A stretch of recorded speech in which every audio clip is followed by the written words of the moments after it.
Okay, hello everyone. Welcome to our fifth general meeting here today. We have two very awesome guest speakers on behalf of the Education Committee, and let's get started here.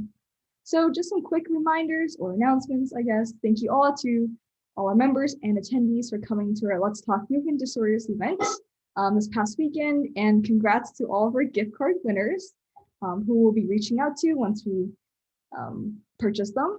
And just a reminder to those who sign up, tomorrow night we have our PCLA, Parkinson's Patient Support Group event. So just remember to tune in, and we'll send the Zoom link out shortly before. Okay, and then I guess we just concluded our spring 2021 recruitment. So next week we'll be welcoming in 15 new members to our GMs and committees and innovation team. So super exciting, and yeah, I hope you guys have fun meeting our new members. Okay, I'll toss it on over to education. Yeah, hi everyone. So today we'll be discussing pediatric behavioral neurological disorders, specifically ADHD and autism. And after presenting the biological factors and associated behaviors of each, we will be having two wonderful guest speakers from the UCLA Child and Adult Neurodevelopmental Clinic share their experiences. And thank you so much to our speakers for joining us. We appreciate that we get to hear from you. Next slide, please. All right, so autism spectrum disorder, ASD for short, is a developmental disability that can cause significant social, communication, and behavioral challenges. There are many subtypes that are influenced by a combination of genetic and environmental factors. Each person with autism has a distinct set of strengths and challenges, with some requiring more support than others. Next slide, please. Some statistics regarding ASD are that males are about 4 times more likely to develop autism than females. However, this statistic can probably be attributed to diagnostic bias. About 2% of children are affected by ASD, and the US spends a whopping $268 billion on ASD each year, but this number is predicted to increase to $461 billion by the end of 2025. Next slide, please. So the specific factors that result in autism are still unknown, but it is theorized to be caused by a combination of genetic and non-genetic influences. And the genetic influences include genetic mutations and other genetic disorders such as Fragile X syndrome, which is an inherited genetic disease passed down from parents to children that causes intellectual and developmental disabilities. And non-genetic influences that can result in autism include exposure to heavy metals and environmental toxins, low birth weight, and fetal exposure to medications such as depakine and thalidomide. And risk factors for autism also include having an immediate family member with autism, having older parents, and babies being born within 28 weeks of the pregnancy. Next slide, please. So autism can result in specific patterns of behavior that affect daily activities, social interactions, speech, and language. Examples of these behaviors include performing repetitive movements such as rocking and spinning, performing self-harm activities such as biting and headbanging, having strict routines or rituals and becoming disturbed once there is a slight deviation in these routines or rituals, and having problems with balance and coordination, being sensitive to light, sound, or touch, and being extremely fixated with a particular object. The effects of autism on social interactions include the use of exaggerated body language, having trouble engaging in conversation with others, as well as maintaining conversations and being resistant to touch. The effects of autism on speech and language include a delay in learning how to speak or not speaking at all, the repetition of certain words or phrases, and not being able to communicate one's needs or desires with others. Next slide, please. So now that you guys have a basic understanding of what autism is and what it might look like, we now have a speaker who actually works with children with autism. Dr. Charlotte DiStefano is a clinical psychologist with expertise in children with ASD and related neurodevelopmental disorders. She's an assistant professor in psychiatry and biobehavioral sciences. After receiving a BS in special education from NYU and an EDM in mind, brain, and education from Harvard, Dr. Charlotte DiStefano received her PhD in psychological studies and education from UCLA. She completed her postdoctoral training at the UCLA Center for Autism Research and under the mentorships of Drs. Connie Kasari and Shafali Jess. Before earning her PhD, Dr. DiStefano worked as a special education teacher with children with ASD in both New York City and Los Angeles. And clinically, she sees patients in the Child and Adult Neurodevelopmental Clinic and the Care and Research in Neurogenetics Clinic at UCLA. She provides assessment and evaluation of children with ASD and related neurodevelopmental disorders, as well as treatment consultations regarding language and communication development. Dr. DiStefano's primary research interests are language and cognitive development in children with ASD and intellectual disability.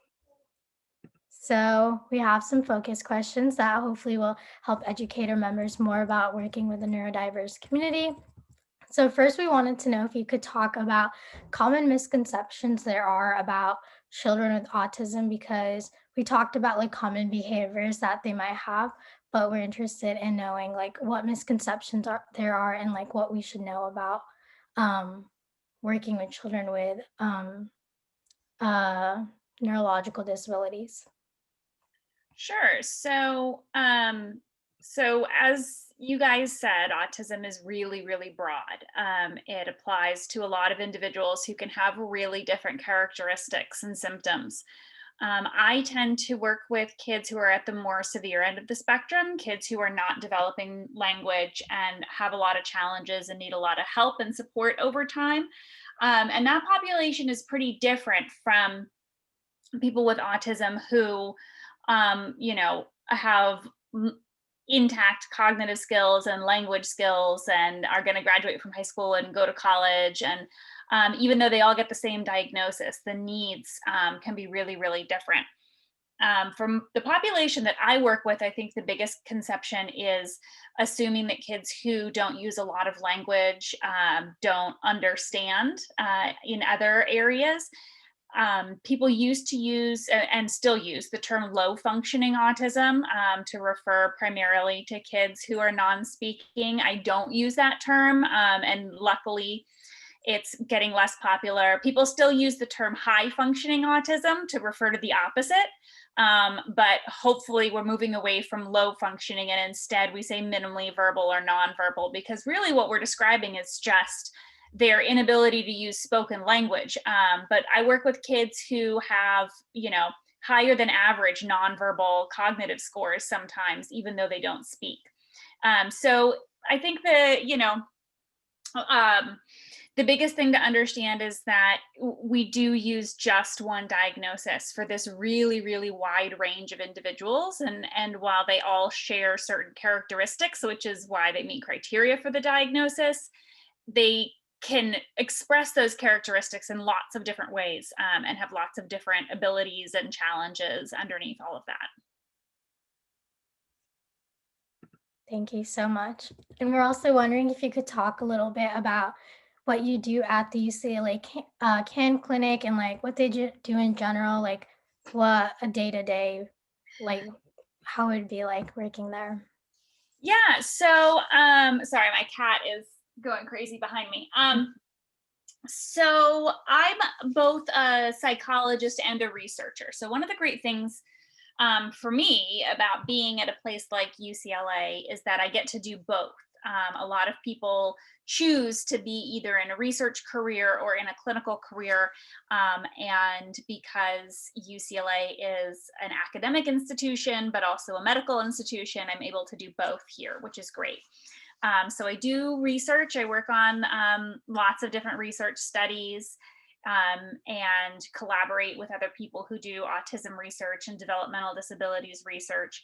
And then I also see patients in the clinic. And I don't know how much time you guys have spent on campus, if any, since it's all been remote this year, but down at the south end of campus, there's the big hospital building on one side of the street and some clinic buildings right next to it. And that's where we see patients. And then right across the street is a building called the Semel Institute. And that's where our research programs are. So it's great. I can just go across the street, see patients, go back to my office, do research. So when I'm seeing patients in the clinic, our autism clinic, which is broader than autism, but we focus a lot on autism, so that's what everyone sort of calls it, the Child and Adult Neurodevelopmental Clinic. We do a lot of what we call comprehensive evaluations, which is when a family comes in and they say, my child's having a hard time with these things and we want to understand why they're having a hard time. Is there a diagnosis? What are the recommendations? And our evaluations, it depends on the age of the child, when we do adults as well, but the evaluation happens over the course of a few days. So we gather a bunch of information from the parents, and then we do assessments with the child, or the teenager or the adult, however old they are. And that procedure changes a lot depending on what their abilities are and what the questions are. And we figure out, why someone is having the challenges that they're having, if there are diagnoses that are appropriate for them. And then we make those diagnoses and give the family recommendations for what they need to do next. Thank you. So you mentioned that you do research. Do you think you could talk a little bit more about like in specific, like what kind of research you do, or maybe some conclusions you've come based on your research? Yeah, so again, I focus specifically on the minimally verbal group of kids for the most part. And so I'm really interested in understanding language and cognitive development in kids who are not developing age appropriate spoken language. And so my research uses a combination of what we call just traditional behavioral assessments, like sitting down with the child and doing a series of tasks and collecting information about what they understand and what they're able to do. And then I also use EEG, which is a functional neuroimaging technique where you have a bunch of sensors that go on the head. It looks like a net. And all of those sensors detect the electrical activity from the brain and give you information about how that person's brain is responding to stimuli. And so we use EEG to record kids' brain activity while they're hearing language and going through different experiments. And that gives us a little bit of information about, what sort of processing their brain is doing. I'm making it sound much simpler than it is, obviously, but it gives us some insight into whether their brains are noticing if sounds are different from each other, if a word matches a picture or doesn't match a picture. We see differences in the brain activation in response to those things. And so I would say the biggest thing that we've shown with our research so far is that, as we expected, even kids who aren't learning to talk still seem to be doing a lot of the basic language processing in terms of looking at their brain responses and brain activation to language, which anyone who works with this population probably already knew. It's pretty obvious that these kids understand more than they can say. But as you guys are probably learning in the research world, sometimes you have to sort of document things that we already know just to get them out there and make sure that other people are aware of them. So now what we're working on is trying to understand more about some of the causes for language impairment in autism, and understand whether maybe there are some different subgroups who have language impairment for different reasons. Thank you. And I think if you could speak about like how like you work with children with autism, but obviously their lives have been really impacted by the pandemic, like in terms of like learning and also just like the UCLA CAN clinic in general. So how do you think it's been, or like, can you speak about the experiences during the pandemic and possibly like how the CAN clinic has adapted, or how children with autism in general have adapted to the pandemic? Yeah, so for the population that I work with, again, they're at the more impaired end of the spectrum and have more challenges. So it's been a really tough time for families. Zoom school is really not at all meaningful or accessible for the population of kids that I work with. So it's been really, really tough. Because families are just, home with their child who's not receiving any of the in-person interventions that they're used to receiving. And kids have not made progress over the last year, and in a lot of cases have seemed to regress. And a lot of kids have developed new challenging behaviors, probably just because of the stress and disruption of their routines. And a lot of parents have had to quit their jobs or cut back on their hours because their kids are not independent at all. You know, they're not able to just set their kid up at a table and say, here, watch this for an hour. They have to be sitting next to their child the whole time in order to try to help them with things, keep them engaged, keep them safe. So it's been really, really, really difficult for the families that I work with. At the CAN clinic, we, at the very, very beginning of the pandemic, were completely closed down for in-person visits, only for a couple months. So let's see, everything shut down in March, and I think we were totally shut down for in-person visits until about June. And we were seeing families over Zoom, over telehealth, but that was all we could do. And then once we got cleared to start doing sort of hybrid appointments in June, we're still following the same protocol now, which is where we do as much as we can over Zoom. So we used to spend a whole day sitting and doing parent interviews in person to gather information from the parent. Now we do that whole day over Zoom so that we don't have to be in person. But then for the kids that I work with who are not able to engage over a computer, we bring them in and continue doing in-person testing like we did before with a whole bunch of safety protocols. So, you know, wearing an N95 mask and a face shield, and because our kids, for the most part, can't tolerate wearing a face mask. They don't understand what they're being asked to do, and they just pull it off. So it's been quite an adjustment, but we've gotten used to it, and we've been able to continue doing evaluations for the most part over the pandemic. And now we're all vaccinated, thank goodness, because we're healthcare workers. So it's made things a lot easier. That's great. I'm glad to hear that you guys are up and running again. I don't know. I don't think I mentioned this before when I was talking about like your introduction, but could you talk a little bit more about like specifically what the UCLA CAN clinic does? Like, is it more like treatment, or like what kind of assessments you guys do, or like how you make those assessments? Yeah, so we do some treatment, but we're primarily an assessment, primarily an evaluation clinic where people come when they are concerned about their child's development and they want an evaluation to understand what's going on. I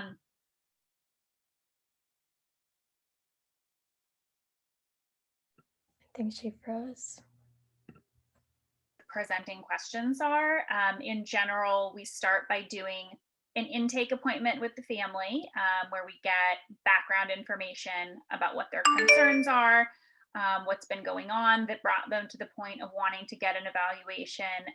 And then we collect really, really, really detailed information about the child's whole history, the family history, and then all sorts of specific diagnostic information about, you know, their early development and whether they were showing signs of autism or ADHD or learning disabilities or intellectual disability or anything else. And then we do a bunch of assessments directly with the child, again, depending on the child's abilities and what the questions are. For really little kids, we do developmental assessments to see if they're meeting their milestones and developing as we would expect them to.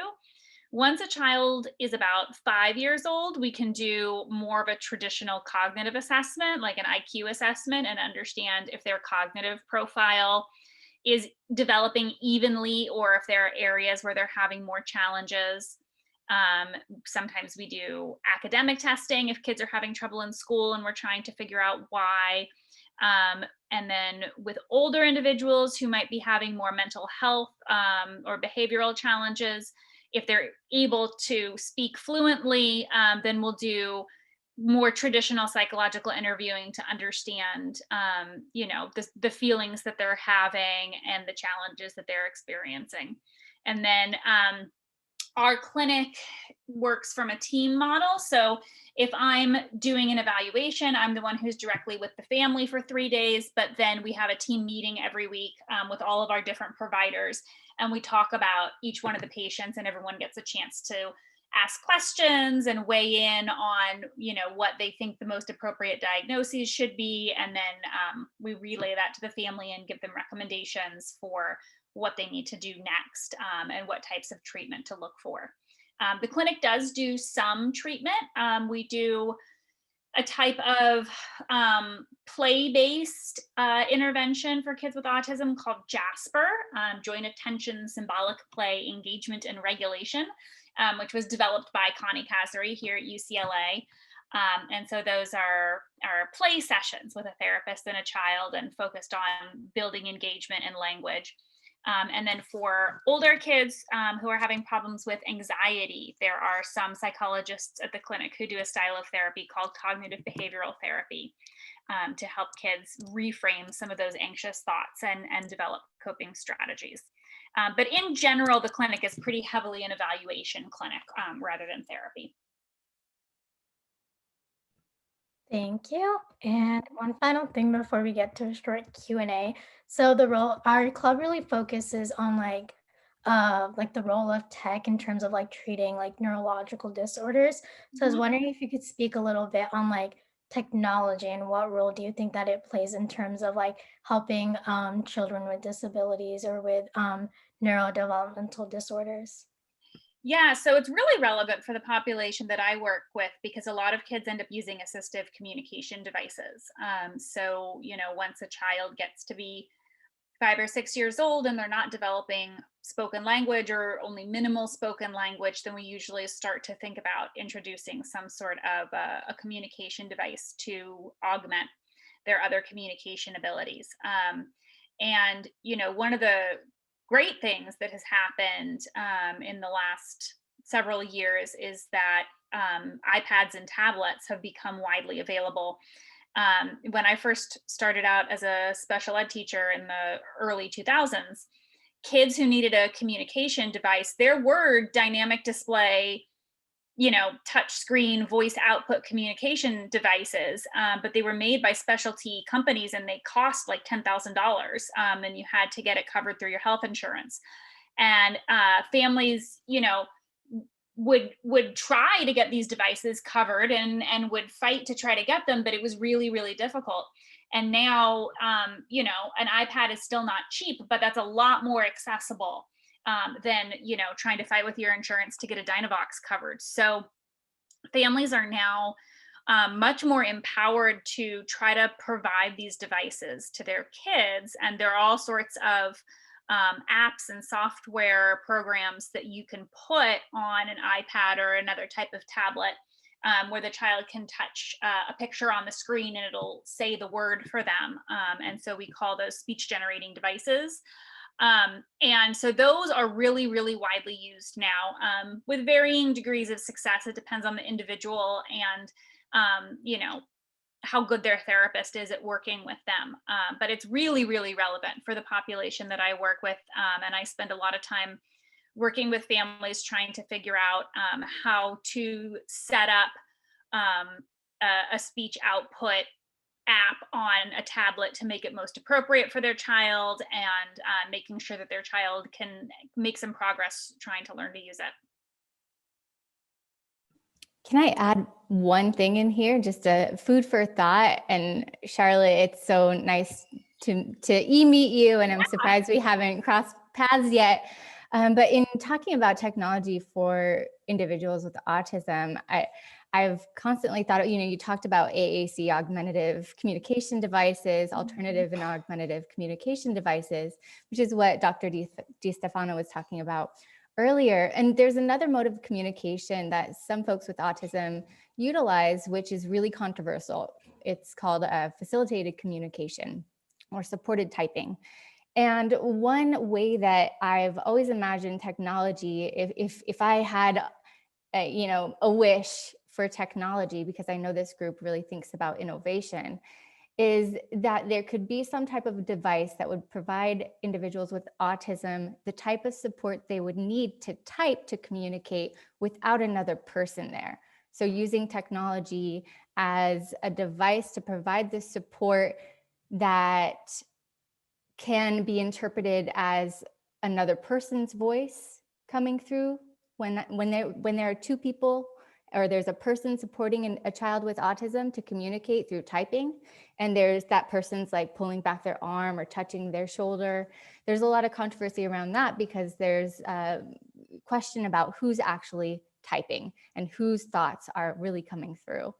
And so by using technology for something like that, that could be a really interesting way to tap into the intellect of individuals with autism without having to rely on another adult support. So I just had to throw that in there because it's something I've thought about for years. So sorry to interject.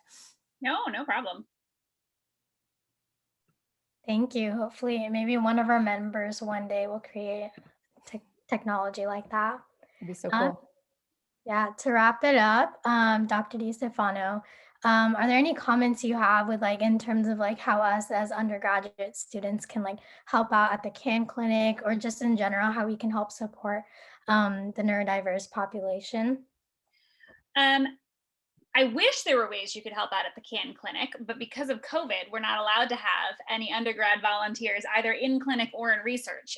But I'm hoping that come this summer, things are going to start getting a little bit better. So if there's anyone here who is interested in either volunteering with clinical programs or with research programs at UCLA, that's traditionally something that we have undergrads involved in, and hopefully will be available again this summer. So that's always something that you guys can, reach out to different professors or clinical programs if that's something that you're interested in. And I think just in general, in terms of, supporting the neurodiverse community and kids with neurodevelopmental disorders, I think just becoming more aware of the range of neurodiversity and neurodevelopmental differences that exist. Certainly the world's getting better than it used to in terms of people being included, but we still don't get exposed to the full range of human development most of the time. Our society is set up so that we spend most of our time seeing people who have abilities and skills similar to our own. And so, taking the time to really seek out and understand different perspectives and different developmental trajectories, I think will help you all just become more comfortable with those things. And whatever career you go on to have, whether it focuses on neurodevelopmental disabilities or not, just being comfortable and aware of those individuals and their needs and their perspectives will make you better able to serve the whole range of humans, whatever your career is. So it's exciting that all of you are even interested in this topic and interested in understanding, it's not a small percentage of the population who has pretty significant developmental differences. And most people never get to meet them or understand their experiences. So the fact that you guys are interested in that, I think, is fantastic. Thank you so much. So we're going to open it up now to a Q&A. And if you have any questions, please feel free to unmute yourself or to put your questions in the chat. If not, we'll also have hopefully time for another Q&A after the second guest speaker at the end of the presentation. So if you can't come up with anything right now, make sure to remember your question so you can ask at the end.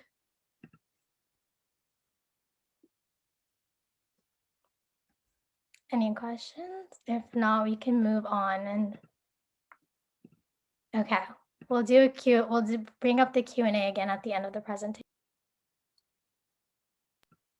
Next slide, Tiffany. Okay, so the next other half of our presentation is on ADHD, attention deficit hyperactivity disorder. Next slide.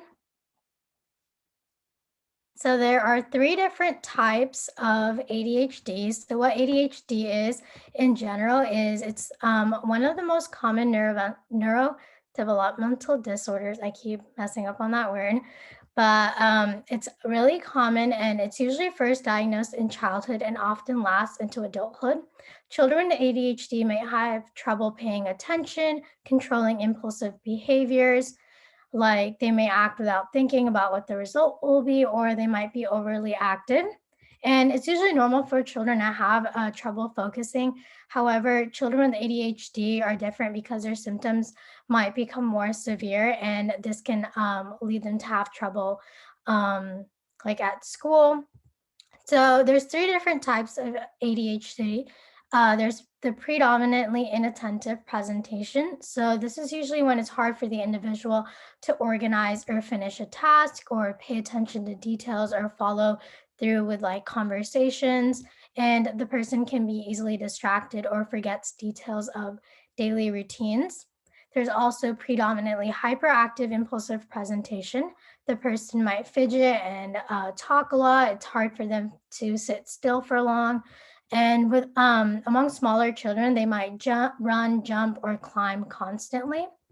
And then finally, there's the combined presentation. So this is when like the symptoms from the two other types of ADHD are equally present in the person. And what's important to remember is there's these three different types of ADHD with different symptoms, but obviously ADHD looks different in different people. And next slide. Okay, so now just to go over some statistics again. On the left here, we have the ADHD diagnosis rates for adults in 2017.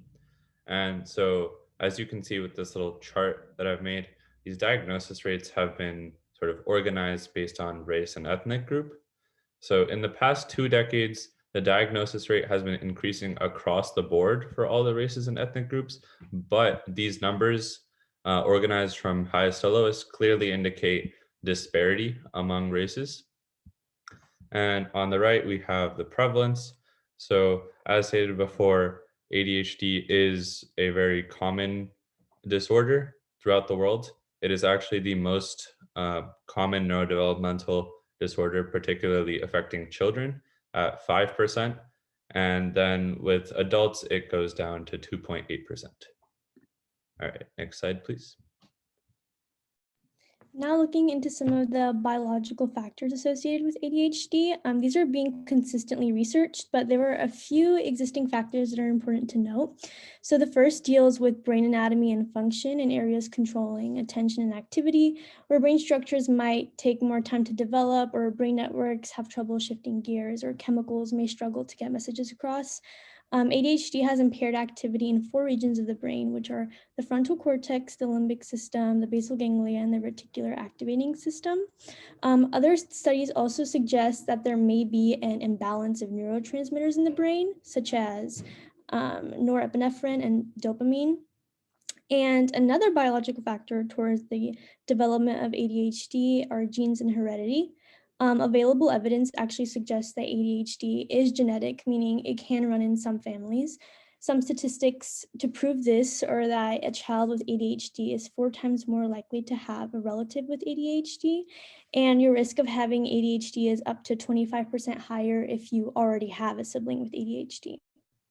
And aside from brain anatomy and heredity, there are certain groups believed to be more at risk of ADHD. This includes people with brain damage that may have occurred from a significant head injury. Others are children who were born prematurely or with a low birth weight, or even children with prenatal exposures to, for instance, alcohol. Next slide, please. And now turning towards the behaviors associated with ADHD, the 3 main ones are ongoing patterns of or combinations of inattention, hyperactivity, and impulsivity. These behaviors can actually start before age 12, and in some children, they are noticeable from only 3 years old. And the first main behavior is associated with inattention, where a child may have difficulty maintaining focus, stay disorganized, fail to pay attention to details, or get easily distracted. It's important to note that these problems are not due to a lack of comprehension and are not a measure of intelligence. And another common behavior is hyperactivity, where a child seems to move constantly, like Neha discussed earlier, even in situations where not appropriate, excessively like fidgeting or tapping their hands or feet, or even talking excessively. And in teens, this may also be present as restlessness. And the last main behavior shows patterns of impulsivity, where a person makes actions in the moment without thinking about them first. This is present in forms of impatience, like social intrusions or interruption of others, and making important decisions without thinking of long-term consequences. And hearing about all this, It's important to consider that many of these symptoms actually happen from time to time in children, even young adults. But the difference is that in children with ADHD, they are more severe, occur more often, and often interfere with or reduce the quality of how they function socially, whether that be in school or in a job. And symptoms do sometimes lessen with age. However, some people never completely outgrow their ADHD symptoms. Next slide, please. All right, so now I just want to go briefly over some of the basic research currently being done on ADHD. And so one paper published in late 2018 laid steps in solidifying our understanding of the genetic risk factors that contribute to ADHD. With over 80 authors internationally, including one at UCLA, this paper explored the genome-wide risk loci for ADHD, and specifically through a meta-analysis of over 20,000 patients. In addition to many more control participants, the researchers were able to reveal 12 distinct locations of significant genome-wide variation. And in fact, these variants were most strongly enriched in the genetic regions that were conserved in mammals and most related to neurodevelopmental processes. And one other finding that they had was that some of the regions also overlapped with other genetic risk health behaviors. In addition to this research, other research looks for the environmental or the epigenetic or epidemiological factors and impact relating to the disorder, as well as better understanding its presentation in individuals. And so ultimately, by understanding both the genetic and environmental factors behind ADHD, this research can allow people to better recognize the risk factors contributing and provide more robust support systems for these patients, especially those in more at-risk communities. Next slide, please. And now we're going to have our lovely second speaker. Her name is Dr. Caitlin Salone. She's a neurodivergent faculty member at UCLA who serves as the academic administrator for UCLA's Disability Studies program. She teaches Disability Studies 101W. So if you guys need like a writing class, I heard it's a really good writing class. And as well as other disability studies courses. She is on the implementation team for the brand new Disability Studies Inclusion Labs initiative, and her research focuses on the way that disabled individuals are perceived, treated, and supported in schools and in the community. More specifically, her research examines factors related to disproportionality in special education, particularly related to inclusion, as well as the impact of disability studies curricula and training on the perceptions, beliefs, and attitudes people hold about disability. She has taught students of all abilities, including students with autism, ADHD, and a broad spectrum of other differences and divergencies, and was also a behavioral therapist for children and adolescents with autism. Dr. Salone has a younger sister who has cerebral palsy, an intellectual disability, and an autism diagnosis, who has been the driving force behind much of the work she has done. When she's not working at UCLA, she's consulting with schools and districts with the state to help them advance their inclusive practices and reframe their understanding of what it means to have a disability. And now we have some guiding questions to hear from you, Dr. Salone. So similar to the question we first asked Dr. DiStefano, what are some common misconceptions about children with development differences and disabilities? Great, thank you. And thanks for the introduction. Some common misconceptions, I would say, and I'm coming from, ADHD is not my area of research, but it's my area of life. It's something that, I experience myself, and I have supported numerous students with ADHD over the years. And so the information that I'm providing you with today is from my practical experience, both with myself and with my experience as a teacher and supporting students. So a big misconception that people have is that students with ADHD are rude and lazy and don't care.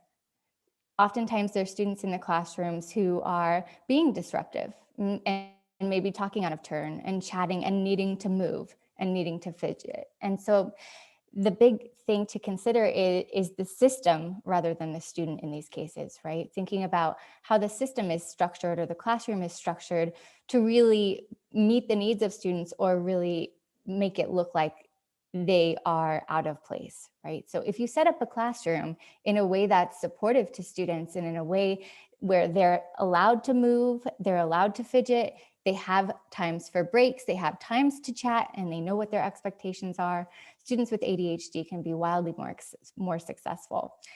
Another misconception is that students with ADHD are unintelligent, and that is simply not true too. Just like with autism, the diagnosis does not equate to a cognitive ability. It's really just a neurodivergence, right? Is everybody here familiar with neurodiversity? And then the idea that we're all different and that, you know, ADHD is, it's a biological difference, but and a neurological difference, and it's part of the human biodiversity, right? And so it's important to, you know, I think a lot of people think, okay, you have ADHD and that means that you're disabled significantly and you can't do X, Y, or Z.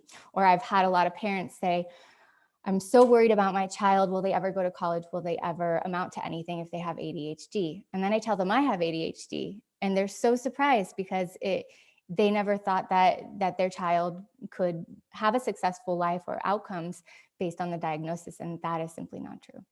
And so ADHD, it's really, it's just a different way of existing in the world, much like autism. It just really means that our attention focuses on things as they arise. I used to get in trouble for talking out of turn in every single class that I was in growing up. And I was maybe one of the least favorite students in my class because I was chatty, really chatty. And that's one of the common symptoms for girls with ADHD particularly. And there's a big difference between the diagnostics with the boys and the girls. And just like with autism, there's this overdiagnosis of boys and this overrepresentation of boys. And what we're finding out down the line, and after much more research has been conducted, is that actually it just presents quite slightly differently in girls. And so I learned how to get by in my classes. I learned that I could chat and then I'd get in trouble, but that was probably okay. And I could figure out how to get by in the class, even if I wasn't paying attention, even if I didn't know what the heck was going on. And so a big misconception there is that, you know, students with ADHD aren't going to amount to anything. And again, that's not true.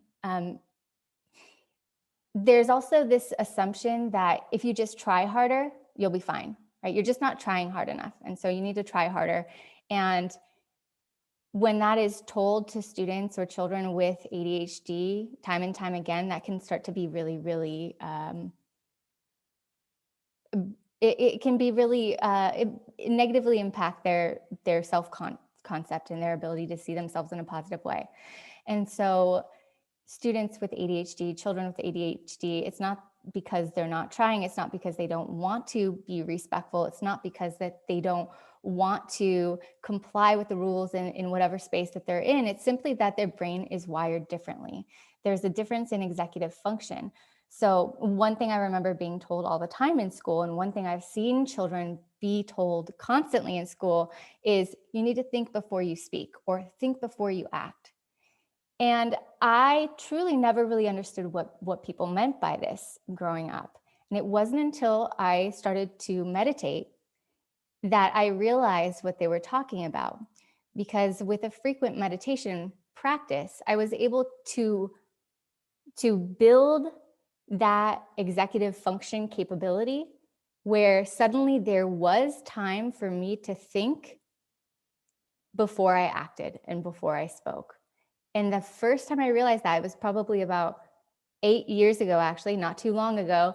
And it was the biggest aha moment because now I finally understood what everyone meant. When people would say, think before you speak, it was like, that didn't exist to me because it was like every time something happened, it was stimuli, response, stimuli, response, stimuli, response. And meditation created that gap for me to choose. And that was a really aha moment for me. So those are some of the big misconceptions, I think, with ADHD. And if you have any right now that you're thinking of, you can go ahead and throw them in the chat. If you are wondering if this is true about ADHD, feel free to throw it in the chat and I can disprove it or not and let you know if that's a valid belief about ADHD or not. All right, awesome. Thank you so much for sharing, and we'll wait for any to appear in the chat. But in the meantime, yeah, thank you for sharing. That's something super, very important to recognize. And you briefly mentioned the role of the system in addressing these misconceptions. So we were wondering, based on your experiences, do you think schools and institutions in general do a pretty good job of making their resources and services available to those with disabilities, or do you think there needs to be improvement, and specifically in what aspects? 100% there needs to be improvement, yes. And do I think that the system makes resources accessible to those who need it?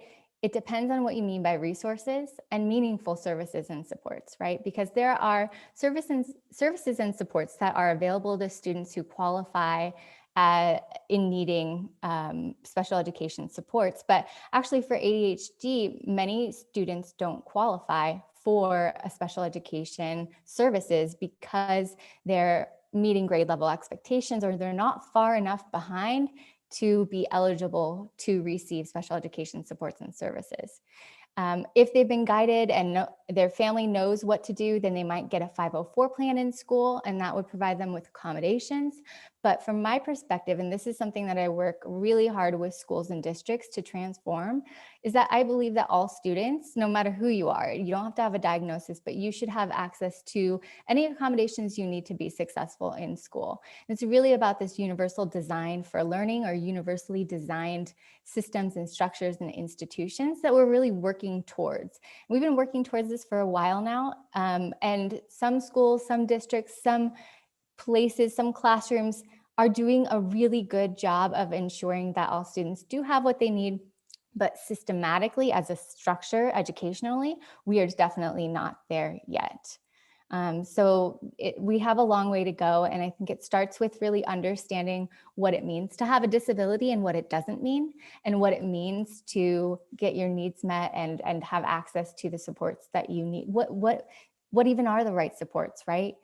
You know, when students get to college, I've talked to many students who have ADHD at UCLA or other disabilities, and they commonly talk about how the accommodations or supports that are prescribed to them, so you have this disability, so you get these supports kind of a thing, are not actually helpful. So for example, one common one we see for ADHD is extended time on tests. And many folks with ADHD might say, you know, that's actually not super helpful of an accommodation for me. What I really need is something else, name it, right? Flexible deadlines or whatever it is. And so I think we have a lot of improvement work to do. Yeah, we're certainly not there yet. And I'm sure many of you have seen that in your own experiences in schools and in classrooms. Yeah, thank you so much for sharing that. That's very important to recognize in our systems.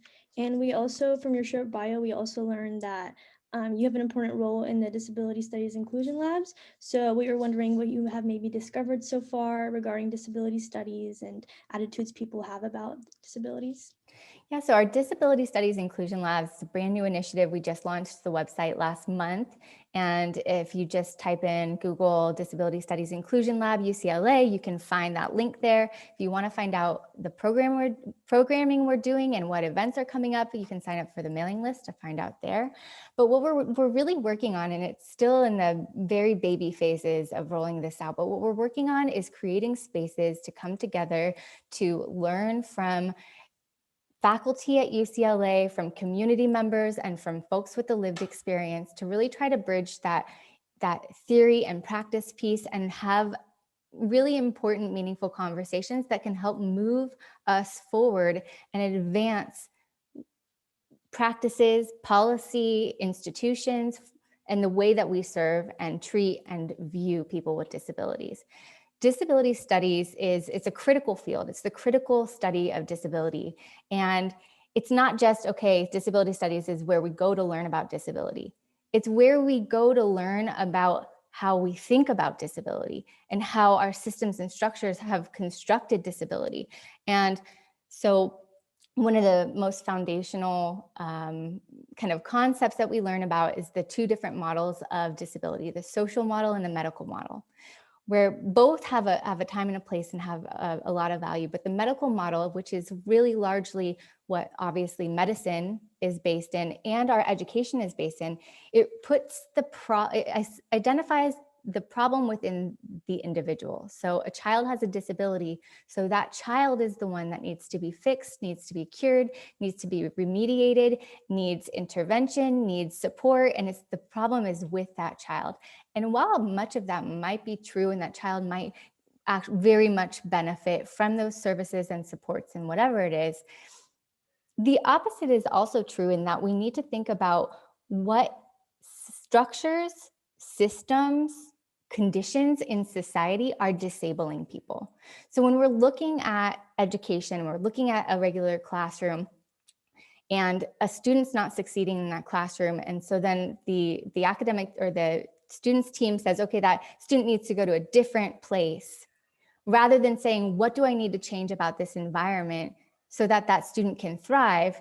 That's really what I'm talking about here, is that looking at what conditions perpetuate and continue to disable people that we can work around so that people can live more freely and exist in the world more successfully and can be accepted more successfully. So that's kind of one of the key ideas that we talk about in disability studies.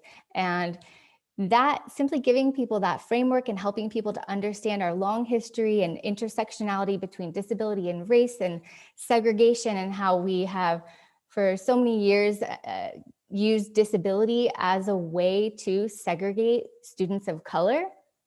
And it's like a justifiable way to do it. So if you are a student of color and have a disability, you are segregated at far higher rates than white peers. And so all of this is a lot of stuff that my research surrounds, and a lot of the curriculum that we go over in our disability studies courses, and a lot of what our disability studies inclusion labs are centralized around. So it's really about how can we create a society that values the diversity within our society, right? And how can we make it so there's not a one size fits all approach? And so really understanding, like, what does it mean to be different, divergent, and what doesn't it mean? This is all really wonderfully informative information. And just to kind of wrap up, to open it up to a general Q&A directly after this, this is also something we asked Dr. DiStefano, but we were wondering, what can we do as students who may or may not face these disabilities to advance inclusive practices and maybe reframe the understanding of what it means to have a disability?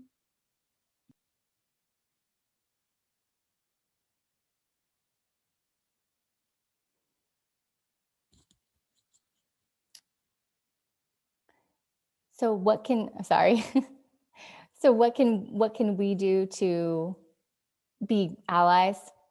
Yes, basically, yes. Yeah. So I think to be a strong ally for individuals with disabilities, you can leave your assumptions at the door. Leave your assumptions, first of all, identify where your understanding of disability comes from and where the beliefs you have about disability come from. And then challenge yourself to challenge your own beliefs and preconceptions about people who have disabilities. And go on YouTube and watch videos from individuals themselves who have the lived experience and learn from them. Go on TikTok and follow people with disabilities that you want to learn more about, so you can get diverse perspectives about what it's like to have the lived experience. And in educating yourselves, just like issues around race and other diversities, it's important to come with an open mind and be ready to listen and acknowledge that in your state of learning, mistakes are okay.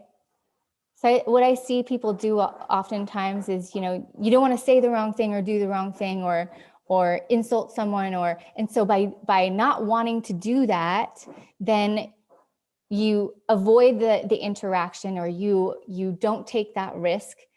And I would just encourage you all to take that risk, have an open mind, come to the table ready to learn. And, you know, over my career, my opinions and beliefs have evolved significantly. So also just allow yourself that open space that you will be a perpetual learner, and that's okay too. Awesome. Thank you to you both for sharing. Now we can open it up to a general Q&A from anyone who wants to ask something.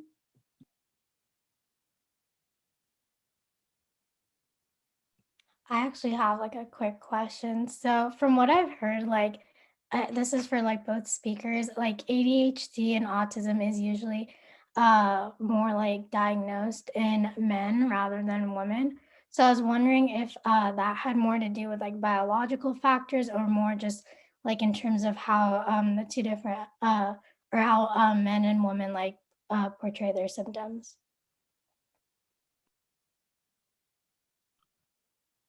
I think the shortest answer is both, probably.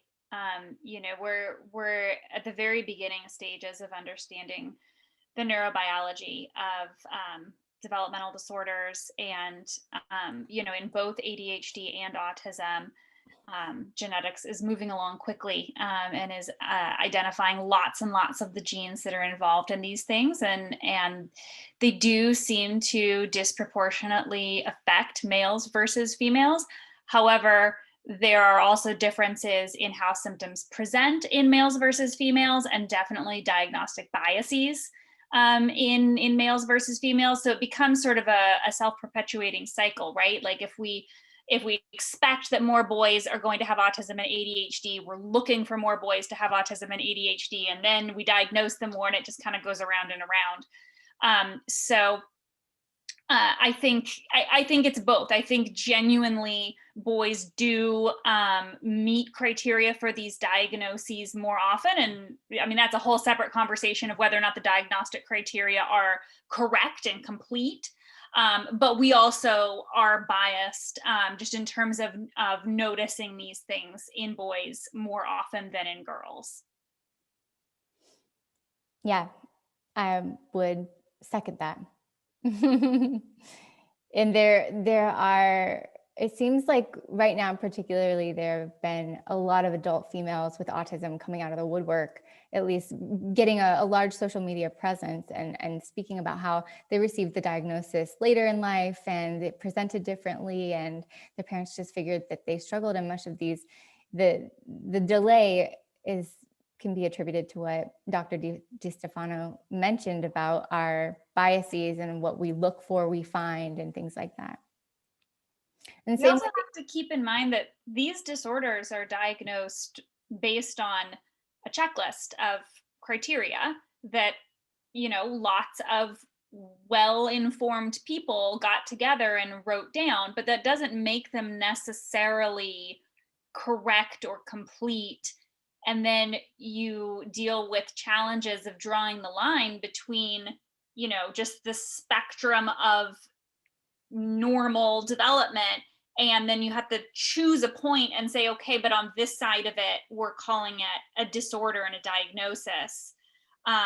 You know, and autism, there are lots of people who are introverted and socially awkward and shy and not as socially motivated as other people, and maybe are really into certain sort of esoteric topics, and that can occur in different amounts in all sorts of people. And then at some arbitrary point we say, okay, well, now you have just enough of that we're going to call it autism. And is that place where we draw the line correct? And what even does correct mean in that context? And so boys tend to fall on one side of that line more often than girls do. And does that mean that boys are more likely to have autism, or is that just, you know, the result of where we've decided to put that line?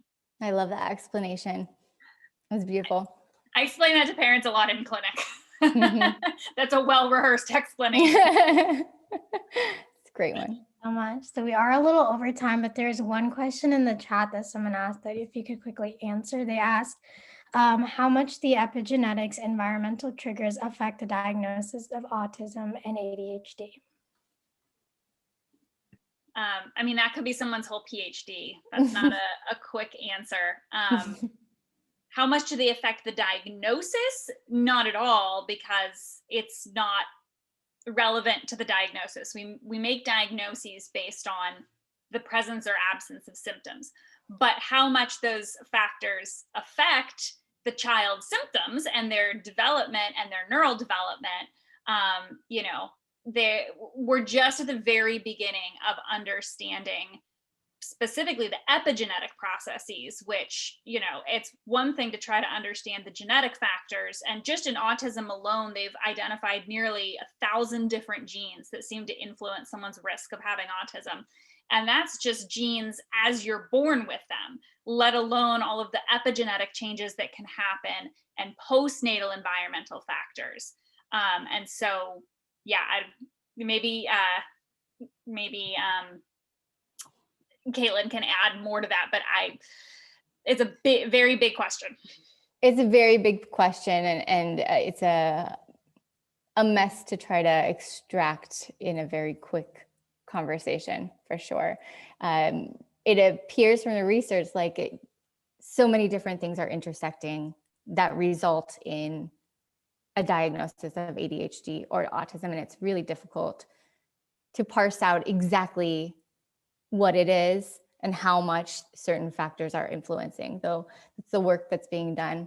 I don't know if anyone's familiar with the work of Simon Baron-Cohen, but he just published a book called Pattern Seekers that makes the case about autism, talks about how people with a diagnosis of autism are really high systematizers. So there's an evaluation systematizer or empathizer, and when people took this evaluation, the folks with you were more likely to have an autism diagnosis if you had a high rate on the systematizing. So you see things in systems, you're thinking about systems, you're worried about systems. So those folks that scored really high on that systematizing scale had a more likelihood of having an autism diagnosis, and especially if they also fell really low on the empathizing scale, which is really interesting. And what I wonder, because I've taken this test too, and I've had a couple other people with ADHD take it, and myself and those folks with ADHD who have taken this all fall really high on the empathizer, but horribly low on the systematizer scale, which is interesting. So there's so many different ways to be thinking about these diagnoses, that to just give a brief explanation on like what causes it and what it means is difficult because it's so complicated. Thank you so much. And I think that is all we have for questions. But if anyone has any more questions, feel free to unmute themselves or put it in the chat. Sorry. Yeah. Go ahead. Okay. From the extent of my knowledge, sorry for going over time, but I'll make this really quick. I feel like from the extent of like my experience, I feel like ADHD is less stigmatized and more accepted by like the general populace. What could be like compared to like other disorders, what could be the factors that have led to this like general like acceptance of ADHD? This is not based in research at all or any empirical findings, but it's simply based on my own experience. And what I tend to notice is that with diagnoses that are associated with more divergencies, so characteristics that are a little bit more divergent than what we consider to be quote unquote the norm, they're more stigmatized. And individuals with autism tend to have more divergencies and differences than what we consider to be quote unquote the norm in our society than individuals with ADHD. So it's a lot easier for many individuals with ADHD to pass as normal, if you will, than it is for some folks with autism because they have more extensive differences than folks with ADHD. And that's just what I would say as a kind of from just my own perspective. Yeah, I would agree. And, you know, obviously not to minimize the sorts of challenges that anyone experiences, but, you know, ADHD, even at its most challenging, is not going to bring the sort of day-to-day, you know, impairments or differences in navigating the world that something like severe autism or intellectual disability will. You know, ADHD at no point is going to make it so that you can't develop language and, you know, are 10 years old and still not toilet trained, and that it's just not that type of disability. And so I think it's a lot easier for parents to hear that diagnosis than it is to hear something like autism. When I give an ADHD diagnosis, a parent doesn't immediately say, is my child going to be able to take care of themselves when they're an adult? It's, that's not really an outcome that's on the table. Whereas if I'm giving an autism diagnosis, that is an outcome that's on the table. And so it's a lot harder to hear. Gotcha. Thank you. Okay, then I guess that's the end of our Q&A. I just wanted to say thank you to Dr. DiStefano and Dr. Salone. We're really grateful to have you guys and everything that you shared with us. It's really important. And if Tiffany wants to add anything. Yeah, I just want to emphasize thank you again so much, Dr. DiStefano, Dr. Salone, for staying over and talking with our organization. And it's been a pleasure meeting both of you. And thank you so much to Neha, Ellen, Anthony, Sebastian, Colvier, the rest of the education committee for putting together the presentation for today. Yeah, that was fantastic. Thank you all. And if anyone's interested in a minor and interested in studying disability more, disability studies has a great minor that is usually a pretty easy add-on for folks. So check it out if you're interested. Awesome. Thanks for having me, guys. It was really nice to meet you all. Thanks for all your great questions. Excited that you guys are all thinking about these topics. Appreciate it. Thank you both again for coming out to our event, and thank you everyone for listening in. Hope you have a great rest of the day. Bye, everybody.